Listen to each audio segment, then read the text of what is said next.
Salve, salve, salve. Selamat pagi Bapak Ibu, saudara-saudariku yang dikasihi Kristus. Marilah kita mengawali hari baru dengan mendengarkan firman Tuhan yang diambil dari Injil Matius pasal 5 ayat 20 sampai 26.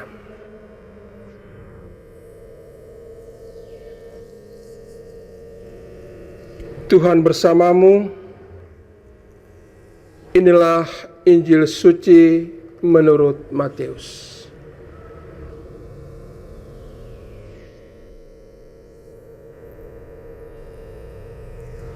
Dalam khotbah di bukit berkatalah Yesus, "Jika hidup keagamaanmu tidak lebih benar daripada hidup keagamaan para ahli Taurat dan orang-orang Farisi,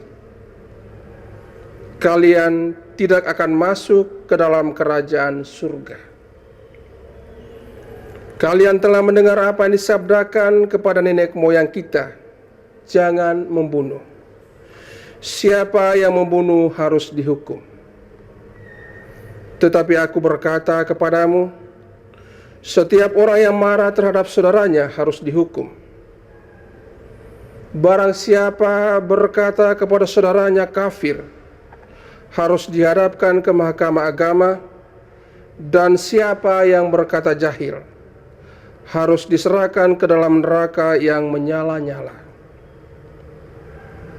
Sebab itu, jika engkau mempersembahkan persembahanmu di atas mezbah, dan engkau teringat akan sesuatu yang ada dalam hati saudaramu terhadap engkau, tinggalkanlah persembahanmu di depan mezbah itu, dan pergilah berdamai dahulu dengan saudaramu, lalu kembali untuk mempersembahkan persembahanmu itu.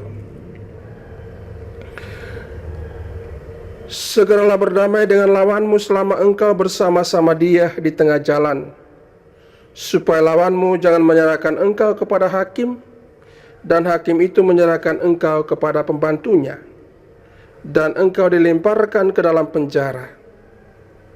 Aku berkata kepadamu, sesungguhnya engkau tidak akan keluar dari sana sebelum engkau membayar utangmu sampai lunas." Demikianlah sabda Tuhan.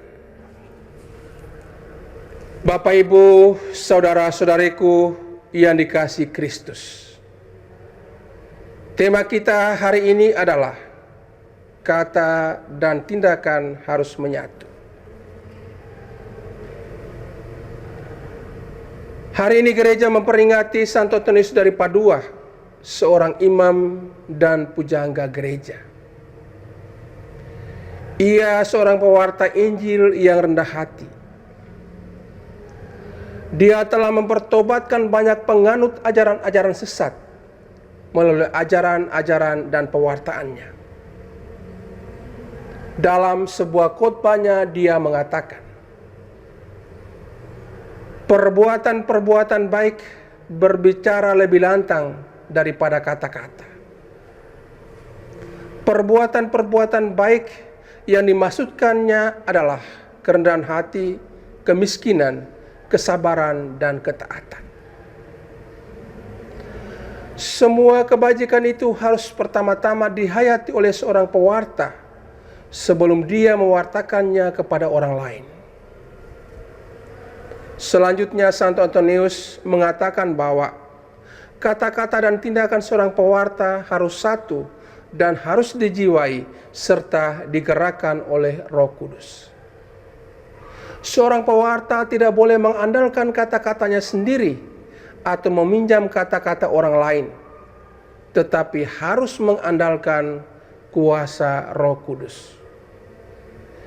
Yesus mengkritik pengikut-pengikutnya, "Jika hidup keagamaanmu tidak lebih benar daripada hidup keagamaan ahli-ahli Taurat dan orang-orang Farisi, sesungguhnya kamu tidak akan masuk ke dalam kerajaan Allah."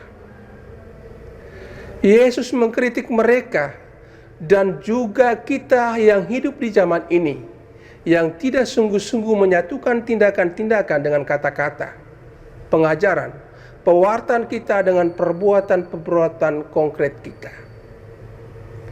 Kata-kata dan pengajaran sering berlawanan dengan perbuatan kita. Yesus mengingatkan bahwa cara hidup seperti ini akan menghalangi kita masuk ke dalam kerajaan Allah. Saudara-saudariku yang terkasih, Yesus mengajak para murid dan pendengar untuk menghidupi nilai-nilai agama dan hukum Taurat, bukan sekedar sebagai aturan, tetapi juga sebagai nilai-nilai hidup yang dapat menghadirkan kebaikan, damai sejahtera, dan keselamatan. Yesus ingin agar para muridnya sungguh-sungguh melakukan firman-Nya, mulai dari dalam hati, bukan sekedar tingkah laku lahiriah. Setiap orang beriman yang sadar tentang faedah nilai-nilai iman yang mampu hidup jujur dan benar di hadapan Allah dan sesama. Jauh dari kemunafikan dan kepalsuan, perkataan dan tindakannya harus selaras dengan kehendak Allah dalam iman dan kasih.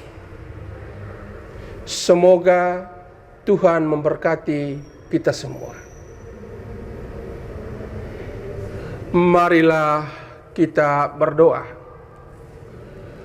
Tuhan, pagi ini kembali kami naikkan syukur dan permohonan. Terima kasih sudah menjaga kami saat tidur maupun bangun.